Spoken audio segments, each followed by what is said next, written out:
Hello दोस्तों, free Indian coaching में आप सभी का स्वागत है। यदि आप कक्षा 8वीं में पढ़ते हो तो ये वीडियो आपके लिए है। और आप लोगों के अभी सप्ताह फर्स्ट के अभ्यास टेस्ट पेपर चल रहे हैं, ठीक है, इस मंथ के। तो देखिए यहाँ पर आपको हिंदी, विज्ञान, गणित और सामाजिक विज्ञान चारों सब्जेक्ट के पेपर आपको एक साथ सॉल्यूशन मिल जाएगा इसी वीडियो में। आप लास्ट तक देखते रहिए। तो सबसे पहले हम हिंदी का सॉल्व करेंगे, ठीक है। इसके बाद गणित, फिर विज्ञान, फिर सामाजिक विज्ञान, ठीक है। तो चारों सब्जेक्ट ही बताएंगे आपको। तो देखिए यहाँ पर आपको आपका नाम लिखना पड़ता है, विद्यार्थी का नाम यानी कि शाला का नाम यहाँ पर लिखना पड़ता है, विकासखंड, जिला, तो ये तो आप कर लोगे, ठीक है। हम डायरेक्टली स्टार्ट करेंगे प्रश्न क्रमांक 1 से, ठीक है। और भाग 1 में देखिए हिंदी दी गई है, तो हिंदी का सॉल्यूशन बताएंगे आपको। तो चलिए स्टार्ट करते हैं। तो यहाँ पर देखिए निर्देश, निम्नांकित गद्यांश को पढ़कर प्रश्न के नीचे दिए गए विकल्पों में से सही विकल्प चुनकर उत्तर तालिका में लिखना है, ठीक है। तो इस गद्यांश को आप ध्यान से पढ़िए, ठीक है। मैं डायरेक्ट आपको आंसर बताऊंगा, क्योंकि इस प्रकार यदि मैं पढ़ता रहूँगा तो बहुत लंबा वीडियो हो जाएगा। देखिए तो यहाँ पर चारों सब्जेक्ट की अपन को सॉल्व करना है। तो यहाँ पर देखिए सबसे पहला क्वेश्चन पढ़िए, इसको ध्यान से पढ़िएगा और फिर इसको सॉल्व करिएगा, ठीक है, जो कि आपने पढ़ा होगा, ठीक है। तो देखिए फर्स्ट क्वेश्चन में पूछा गया है, मीठी और कड़वी वाणी के लिए कौन से पक्षी प्रसिद्ध हैं। अब यहाँ पर 4 ऑप्शन दिए गए हैं। अब आपको चारों ऑप्शन में से एक सेलेक्ट करना है। तो देखिए मीठी और कड़वी वाणी के लिए कोयल और कौआ, ठीक है। मीठी और कड़वी, तो मीठी के लिए पहले कोयल होता है और कड़वी के लिए कौआ। तो इस प्रकार आपको इसका आंसर क्या लगाना है, बी लगा देना है, ठीक है। अब इसके बाद सेकंड क्वेश्चन पढ़िए, खीरा को उसके कड़वेपन को दूर करने के लिए सजा के रूप में क्या लगाया गया, ठीक है। तो इसमें देखिए आपको इसका आंसर लिखना है सी नंबर, नमक, ठीक है। तो सी नंबर का इसका आंसर हो जाएगा। इस प्रकार थर्ड क्वेश्चन देखिए, मीठा बोलने के से क्या मिलता है। तो मीठा बोलने से क्या मिलता है, तो देखिए यहाँ पर मीठा बोलने से क्या मिलता है। देखिए यहाँ पर 4 ऑप्शन दिए गए हैं। अब 4 में से आपको बताना है। तो यहाँ पर कार्य सिद्धि मिलता है, शत्रुता तो नहीं मिलता है, आदर मिलता है। तो फर्स्ट और थर्ड हो जाएगा, यानी कि डी नंबर का आप लगा दीजिए। इसमें फर्स्ट एवं थर्ड दिया गया है, ठीक है। इसके बाद पूछा गया है फोर्थ क्वेश्चन में, तुलसी और रहीम कवियों ने मीठी और कड़वी वाणी के लिए अपनी बात को किससे जोड़ा है। तो यहाँ पर इसका आंसर होगा सी नंबर का, यानी कि थर्ड और फोर्थ, तुलसी शोक और रहीम सजा, ठीक है। तो इस प्रकार सी नंबर का आंसर आप लगा दीजिए फोर्थ का। इसके बाद 5वां देखिए, इस गद्यांश का उचित शीर्षक क्या है। तो गद्यांश को ध्यान से पढ़िएगा, इसके बाद इसका आपको शीर्षक पता चलेगा। तो इसका शीर्षक होगा अनमोल वरदान, ठीक है। अब इसके बाद नीचे ध्यान से पढ़िए इस क्वेश्चन को, नीचे दिए गई कविता को पढ़कर प्रश्नों के नीचे दिए गए विकल्पों में सही विकल्प चुनकर लिखना है। तो इस कविता को आप ध्यान से पढ़ लीजिएगा, मैं डायरेक्ट आपको आंसर बताता हूँ। तो देखिए क्वेश्चन 6, माटी तुझे प्रणाम कविता किस भाव से संबंधित है। तो यहाँ पर इसका आंसर होगा मातृभूमि प्रेम, यानी कि सी नंबर का आंसर आप लगा दीजिएगा, ठीक है। इसके बाद है, माटी को माथे से लगाकर कभी क्या भूल गया। तो इसका आंसर हो जाएगा डी नंबर का, शत्रु के दिए कष्ट भूल गया, ठीक है। इसके बाद 8वां क्वेश्चन यानी कि 8वां क्वेश्चन देख लीजिए, अभिराम का अर्थ क्या है। तो इसका आंसर आपको डी नंबर का लगा देना है, मोहक। इसके बाद है, नीचे दिए गए शब्दों में योजक चिन्ह किन शब्दों के बीच प्रयोग किया जाता है, आपको बताना है। तो यहाँ पर आप इसका आंसर डी लगा दीजिए, यानी कि 2 शब्दों के बीच आने वाले 2, आने 2, ठीक है। इसके बाद कविता में माटी का संबंध किससे है। तो इसका आंसर डी नंबर का हो जाएगा, स्वदेश से है कविता, आप ध्यान से पढ़ लीजिए, ठीक है। इस प्रकार आपका हिंदी का कंप्लीट हुआ। अब हम गणित का देखते हैं। तो भाग 2 में देखिए गणित का दिया हुआ है। इसके बाद हम विज्ञान और सामाजिक विज्ञान भी देखने वाले हैं, ठीक है। तो यहाँ पर देखिए इसका फर्स्ट क्वेश्चन है, एक शहर की जनसंख्या 60,000, सॉरी यहाँ पर 6 लाख दिया हुआ है, ठीक है। एक शहर की जनसंख्या 6 लाख है, शहर में 3,60,000 पुरुष हैं। तो जनसंख्याओं में महिलाओं का प्रतिशत कितना है। यदि हम आपको इस प्रकार सॉल्व करके बताएंगे यार तो वीडियो बड़ा हो जाएगा, इसलिए मैं डायरेक्ट आंसर बताता हूँ, ठीक है। तो इससे पे आप ध्यान से देखिए, इसका आंसर सी हो जाएगा। आप सॉल्व करके भी देख सकते हो, 60% ही होगा। इसके बाद है, केशव ने मकान बनाने के लिए 8 ट्रक ईंटें मंगवाई। मकान बनाने के बाद 550 ईंटें शेष बचीं। यदि प्रत्येक ट्रक में 250 यानी कि 2050 ईंटें थी, तो मकान में कितनी ईंटों का प्रयोग हुआ। तो इसको आप सॉल्व कर सकते हैं। इसका आंसर सी नंबर का हो जाएगा, ठीक है। तो इसका आंसर आप सी नंबर का लगा दीजिए। इसके बाद थर्ड क्वेश्चन है। तो थर्ड क्वेश्चन को ध्यान से पढ़िए और इसका आंसर लगाना है आपको। तो देखिए थर्ड क्वेश्चन का डी नंबर का होगा 580, इसका आंसर सही हो जाएगा, तो आप ध्यान से लगा दीजिए इसको। इसी प्रकार फोर्थ क्वेश्चन देख लीजिए, इसको पढ़िएगा फोर्थ क्वेश्चन, और इसका आंसर आप सी लगा दीजिएगा। इसके बाद पाँचवा क्वेश्चन ध्यान से पढ़िएगा, और पाँचवें क्वेश्चन का आंसर होगा बी नंबर का, ठीक है। तो बी नंबर का आप आंसर इसका लगा सकते हो।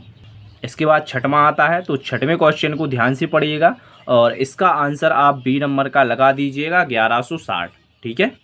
फिर इसके बाद में आता है सातवां, तो इसका भी आपको आंसर बी नंबर का लगा देना है, सातवें का, ठीक है। फिर आता है आठवां क्वेश्चन, ठीक है। तो इसका आंसर हो जाएगा आठवें का ए नंबर का 2 सही 1/2 आंसर इसका आप लगा सकते हो। इसके बाद नौवां क्वेश्चन, तो नौवें का डायरेक्टली आंसर बताते हैं, सी नंबर का होगा 200 क्विंटल, ठीक है। इसके बाद 10वें का देखिए, तो 10वें का क्या हो जाएगा, ए नंबर का हो जाएगा। इसी प्रकार आपका मैथमेटिक्स का कंप्लीट हुआ, यानी कि गणित का। अब देखिए भाग 3 में विज्ञान का पेपर दिया हुआ है, तो भाग 3 के भी आंसर देख लेते हैं सभी। इसमें 10 ही क्वेश्चन शामिल किए गए हैं, ठीक है। तो देखिए फर्स्ट क्वेश्चन देखिए, विकल्प, पूरे विकल्प ही क्वेश्चन दिए गए हैं, यानी कि विकल्प ही है, ठीक है। नीचे दिए गए कथनों को पढ़िए, तो आपको इन कथनों को पढ़ना है, और जो भी उचित लगे उसको आपको टिक करना है, ठीक है। तो देखिए फर्स्ट में देखिए आप, इसका बी नंबर का हो जाएगा फर्स्ट और सेकंड वाला, ठीक है। फर्स्ट और सेकंड दोनों सही होंगे, क्योंकि बीजों के अंकुरण के लिए नमी की आवश्यकता होती है, राइट कथन है, यानी कि सही कथन है। इसी प्रकार पौधे की जड़ों द्वारा जल, खनिज एवं उर्वरक का अवशोषण होता है, तो ये भी बात सही है, ठीक है। इसके बाद इसमें देखिए थर्ड में क्या पूछा गया था, इसमें कहा गया है कि सिंचाई से मिट्टी का गठन सुधर जाता है, और सिंचाई से मिट्टी में ह्यूमस प्रचुर मात्रा में मिलता है, ठीक है। तो ये कथन इसके सही नहीं है, तो इसलिए इसका आंसर बी नंबर का हो जाएगा। इसके बाद देखिए सेकंड, निम्नलिखित में से किस कार्य से मिट्टी को पोषक तत्व प्राप्त नहीं होते हैं, तो इसका आंसर होगा सी नंबर का, कटाई करना, ठीक है। इसके बाद देखिए थर्ड, इसमें कहा गया है चित्र में दिए गए कृषि यंत्र किस कार्य के लिए उपयोग होता है, तो देखिए यहाँ पर कल्टीमीटर दिया गया है, जुताई के लिए होता है, ठीक है। तो इसका जुताई, यानी कि बी नंबर का आंसर आप लगा सकते हो।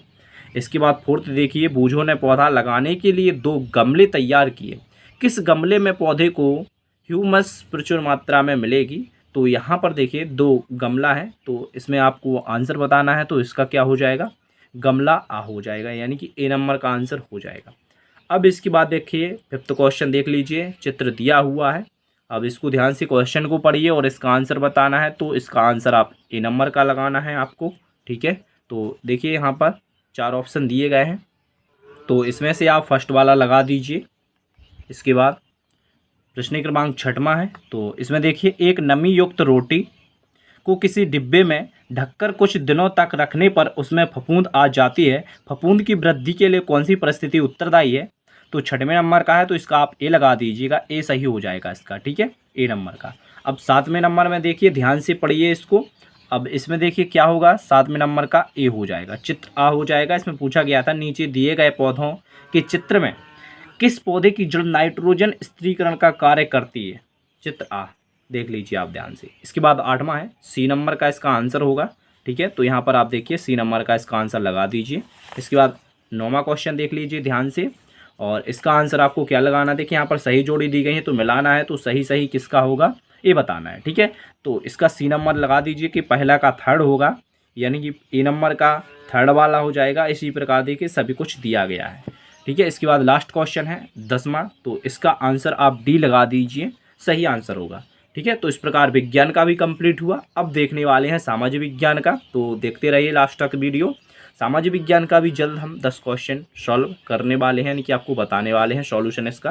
तो यहाँ पर पूछा गया है फर्स्ट क्वेश्चन देखिए, एक पुर्तगाली खोजकर्ता खालिस्तान ने सन 1998 में भारत के लिए समुद्री मार्ग की खोज की थी, तो इसका आंसर होगा ए नंबर का वास्को डी गामा। अब देखिए भाई ध्यान से देखिए, एक बात आपको बताना चाहता हूँ कि कक्षा 8वीं में हो अभी, तो आपको अब ये जो साप्ताहिक टेस्ट आपके हो रहे हैं, हर सप्ताह में आपका टेस्ट एक लिया जा रहा है, इनमें जो भी क्वेश्चन रखे जा रहे हैं इन सभी को आप अच्छे से याद करिएगा, क्योंकि ये क्वेश्चन आपके वार्षिक में आएंगे। कक्षा 8वीं का जब फाइनल एग्जाम होगा मार्च या अप्रैल में, तो ये क्वेश्चन उसमें रिपीट होंगे, इसलिए आपको अलग से इम्पोर्टेंट क्वेश्चन पढ़ने की ज़रूरत नहीं पड़ेगी। तो आप इन सभी क्वेश्चन को जो इसमें दिए गए हैं इस पेपर में सभी सब्जेक्ट के, इन सभी को आप ज़रूर याद करें, ठीक है, सभी को याद करें। और ये ऐसे इसमें जो विकल्पीय क्वेश्चन रखे गए हैं कि आपके आगे चल के कॉम्पिटिटिव एग्जाम में भी इसमें से क्वेश्चन आने हैं, ठीक है।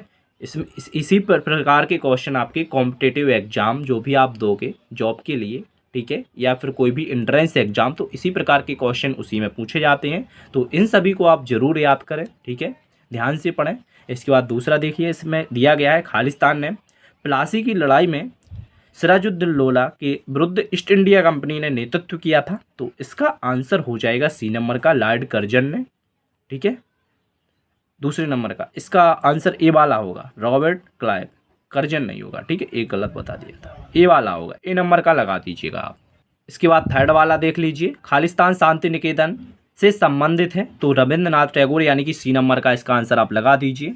इसके बाद फोर्थ वाला देखिए, मुगल शासकों ने अपना शासन मुख्यतः खालिस्तान से चलाया, तो फोर्थ नंबर का है, ध्यान से देखिए। और इसका आंसर आप दिल्ली और आगरा यानी कि डी नंबर का लगा दीजिए। इसी प्रकार आप पाँचवें का आंसर भी डी नंबर का लगा दीजिए। इसके बाद छठवें का आंसर आप सी लगा दीजिए। इसमें पूछा गया था मंगल पांडे को फांसी दी गई थी, तो बैरकपुर में अधिकारियों पर हमला किया था तभी दी गई थी, ठीक है। इसके बाद सातवां देखिए, इसका आप ए नंबर का लगा दीजिए। इसके बाद आठवां है, तो इसका आंसर क्या होगा, डी नंबर का सही होगा।